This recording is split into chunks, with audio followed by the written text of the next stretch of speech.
What's going on, everybody? Hope you've seen the Batman by now. And if you haven't and you don't want to hear any spoilers, bookmark this video and come back to check it out. Or check out my non-spoiler review right here. So now, with the spoiler warning out of the way, let's talk some Batman.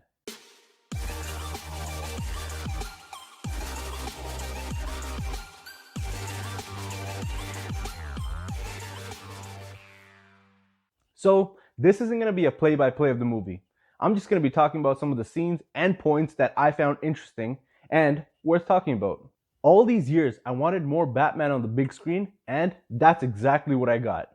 We see the Batman in 90% of the film, which means it's nighttime for majority of the movie. There were probably only a handful of scenes during the daytime.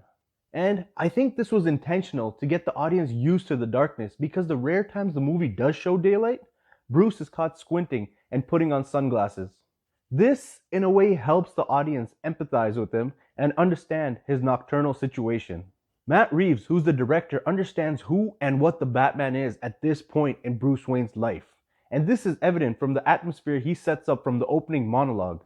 Just 10 minutes into the film, and we hear the Batman speaking as various crimes are happening around Gotham, and then the bat signal is visible in the sky. The criminals immediately look at the dark alleys and corners nearest to them and, just out of terror, run the opposite direction, even though they don't even know if the Batman is actually there or not. That is what you call true fear. Now, as all this is transpiring, you can hear the Batman's voiceover. They think I'm hiding in the shadows, watching, waiting to strike, but I am the shadows. Gotham's overall atmosphere that's created by Reeves is what deserves praise. I saw character development in this Batman. The Batman in this film is unhinged. His uncontrollable rage is driven by the need for avenging his parents' death, and is built up and taken out on criminals, and yet he isn't seeing an improvement in crime rate. In fact, it's actually going up. In the beginning, we see a Batman who is fighting criminals to stop the crime, to take vengeance, and not so much help the citizens. For example, remember that scene in the subway station when he beats up the street gang and just stares at the citizen afterwards, instead of helping him to his feet and ensuring that he's okay? Yes, he stopped the crime from happening, but the citizen doesn't even feel safe with the Batman around. And he was actually more afraid than before, because he says, "Please don't hurt me," to the Batman. Batman realizes this when he pulls the mask off one of the Riddler's henchmen and asks, "Why are you doing this?"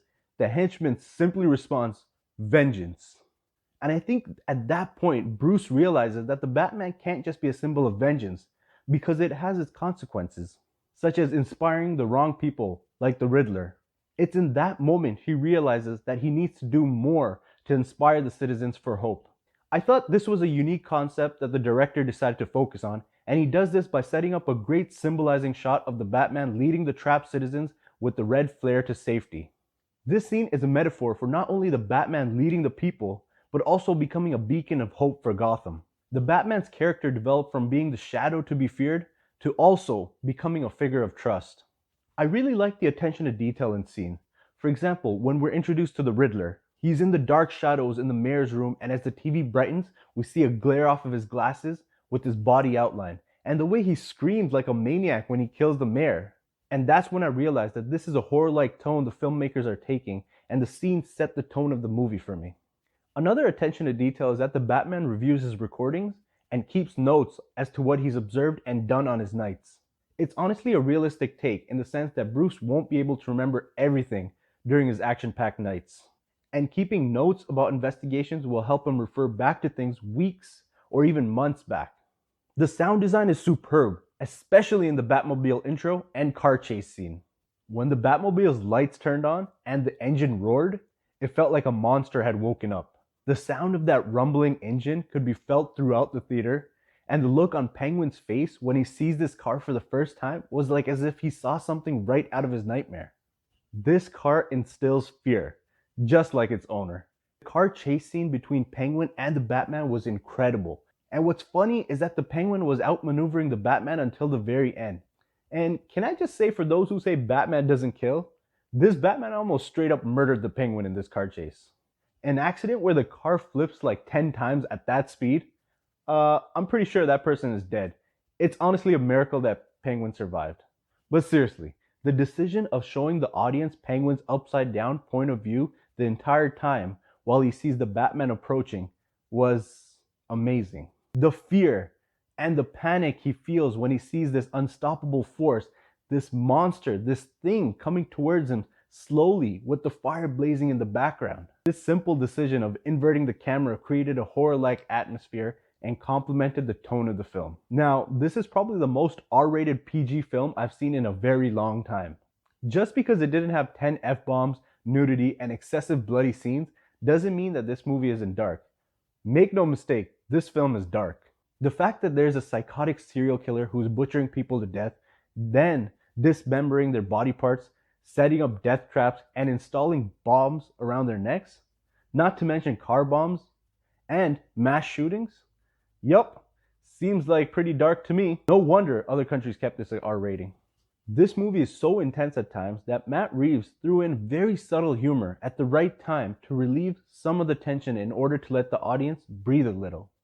For example, the severed thumb attached to a USB, and then Batman says, "Thumb drive?" Or the running gag of the twins at the club answering the door. I honestly started to feel bad for them as their faces were bruised more and more every time we saw them. And I think my favorite was after the intense car chase scene and interrogation of the Penguin. Colin Farrell does this penguin shuffle with his feet because they're tied up. The humor isn't like roll out of your chair type funny, but enough to deflate the tension and not distract from the overall story. Speaking of Colin Farrell, if someone told me that this guy is in the movie and didn't tell me which role he's playing, I would call them a liar. Whoa, take it easy, sweetheart. For real though, props to the makeup team for transforming this dude into this. One thing that stood out to me about this character was that he was actually a true gangster. Now, what I mean by that is that there's a code in the underworld about not snitching to the police, even if it's against your enemies. And as soon as he found out Falcone ratted to the police, regardless that it was about his rival, he lost all respect for him and out of rage shot him right in front of the cops. He didn't care that Falcone was his boss. The Penguin don't give a But for real, I thought Colin did a fantastic job as the Penguin, and I'm interested in seeing his character in the future. As we go through this journey with the Batman, the audience is led to believe whatever the Batman is doing is correct, since he's the hero and all.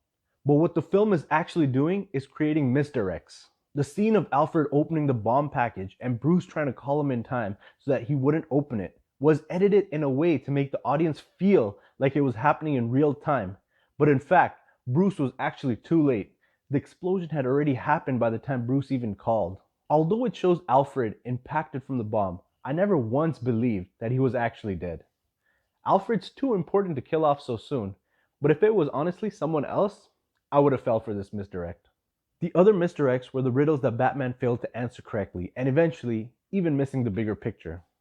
Lastly, the most impactful misdirect to me was when the Riddler says Bruce Wayne while staring at the Batman in jail. The look of helplessness on Pattinson's face, he is lost for words, only to realize moments later that the Riddler doesn't actually know the Batman's true identity.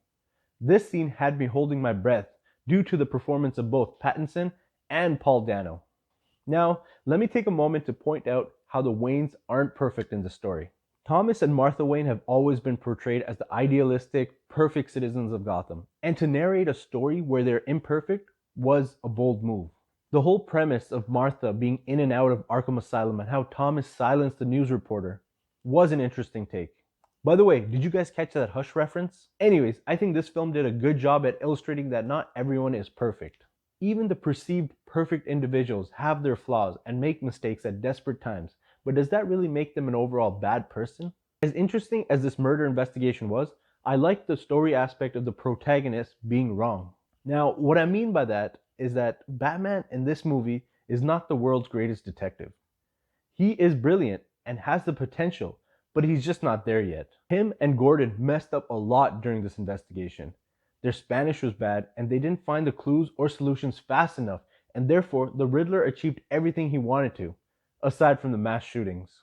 In a twisted way, the Riddler displayed his intellect and manipulated the Batman into being his personal muscle in bringing to light the truth about the city. The only reason they caught the Riddler was because he surrendered, and even after that, they couldn't stop him. He blew up the seawall and the city was left flooded, which probably ended up killing many people. The victory of the battle belongs to the Riddler in this film, and to me, that's not necessarily a bad thing. Considering this is a year 2 Batman, he will learn from this and improve, and that's what makes me excited for the future.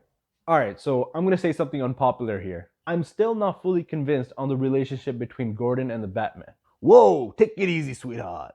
I can get past the fact that they don't give us a backstory as to how they met and why they trust each other. But the way Gordon tags along and doesn't really provide constructive feedback during their investigation was a little upsetting for me. Even Alfred helps decode the message from the Riddler, and while the Batman takes his calculated risk, Gordon just seems to agree with him like, yeah, Batman, good guess, you go Batman, we got this. There's a scene when the Riddler gives a clue to find the rat with the wings, and Batman guesses penguin? And then Gordon just chimes in from the back and he's like, oh, good answer. And Riddler just says, interesting, ... goodbye, and then leaves. Turns out these guys were wrong, and the Riddler's probably just shaking his head off screen somewhere. I need Gordon to be a better detective moving forward.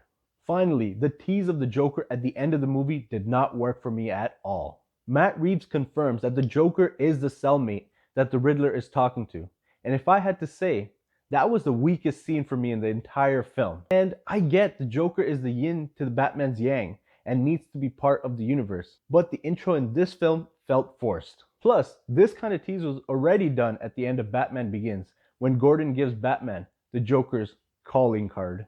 Now, there isn't any post-credit scene setting up a sequel, but there is one last reference to the Riddler's deadly campaign. After the credits, we see a typed question mark followed by a goodbye and this website. And on the website, there's a code which needs decoding. I assume it's telling us that the Riddler isn't done and that he'll be back. Anyways, those are my thoughts on the movie. What did you think of the movie? Leave a comment below. Thanks for watching and show some love by hitting that like and subscribe button down below. See you next time on Rob Gets Real. Peace!